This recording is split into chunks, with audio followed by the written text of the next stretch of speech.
سیفیہ کی ایک تاریخ ہے جس کے بانی ببانی حضرت اللہ مفتی قاضی حسن رضا صاحب دامت برکاتہم العالیہ کے مامو جان حضرت علامہ قاضی عبدالدائم دائم صاحب رحمۃ اللہ علیہ اس جہان فانی سے کوچ فرما گئے۔ اللہ تعالیٰ ان کی قبر انور پر کروڑوں رحمتوں کا نزول فرمائے۔ ہم چھوٹے چھوٹے تھے جب یہاں سے ہری پور جانا ہوتا مفتی قاضی حسن رضا صاحب کے ساتھ، خاص کر کے عرس جو قبلہ حافظ صاحب کے نانا جی رحمۃ اللہ علیہ کا عرس ہوتا، اس تقریب میں جب جاتے تو وہاں پر ہمیں خصوصی پروٹوکول ملتا۔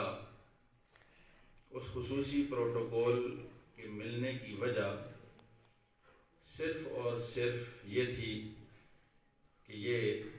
حافظ صاحب کے مدرسے کے طلباء ہیں، اور حافظ صاحب کے ساتھ ان کے مامو جان کی جو شفقتیں تھیں ان کے پیش نظر ہمیں بھی بہت اچھی نظر سے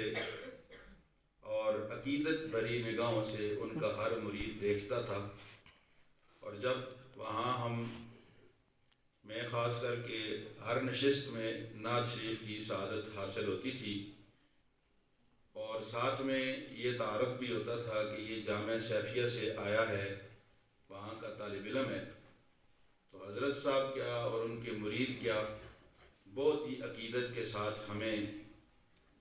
ہمارے ساتھ معاملہ کرتے۔ اور جب نعت پڑھ کر ظاہر ہے بچپنے کا دور تھا، لوگ عقیدت میں پیسے دیتے ہیں، پھینکتے ہیں، جبکہ جامعہ سیفیہ میں یہ سلسلہ نہیں ہوتا تھا۔ یہاں پر حافظ صاحب ہر ایک کو منع کرتے تھے کہ کسی نعت خوان کو، کسی بچے کو پیسے نہیں دینے، ایک تربیت تھی۔ جبکہ وہاں پنجاب کے لوگ بہت زیادہ آتے تھے اور بہت زیادہ وہ پیسے دیا کرتے تھے، تو جب بھی وہ لوگ پیسے ایک بندہ جمع کرتا تو مفتی صاحب حافظ صاحب جو ہے وہ پیسے ایک دم میرے ہاتھ میں اس کو نہیں دینے دیتے تھے، وہ جا کے حضرت صاحب کے ہاتھ میں دیتے کہ آپ اپنے ہاتھ سے اس کو دیں۔ تو حضرت صاحب مجھے اپنے ہاتھ سے وہ پیسے دیتے تھے اور ساتھ مسکراتے ہوئے کہتے تھے کہ یہ طالب علم ہے، اس کے لیے سب کچھ ٹھیک ہے۔ لیکن بعد میں عملی زندگی میں ہمیں پتہ چلا کہ ایک نیک ہستی کے ہاتھوں سے اس انداز سے وہ پیسے دلوانا وہ اس لیے تھا کہ ان بچوں کے دل میں لالچ کا عنصر نہ آئے، اور پھر ایک عظیم ہستی کے ہاتھ سے جب یہ وصول کریں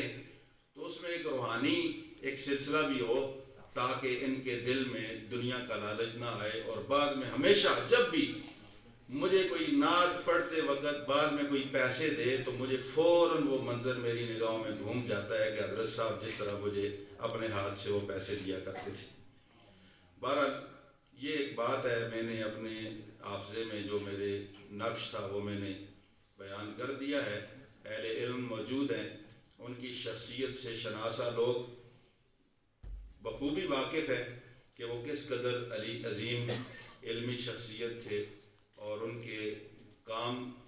کسی سے ڈھکے چھپے نہیں ہیں۔ اللہ تعالیٰ ان کی قبر پہ کروڑوں رحمتوں کا نزول فرمائے۔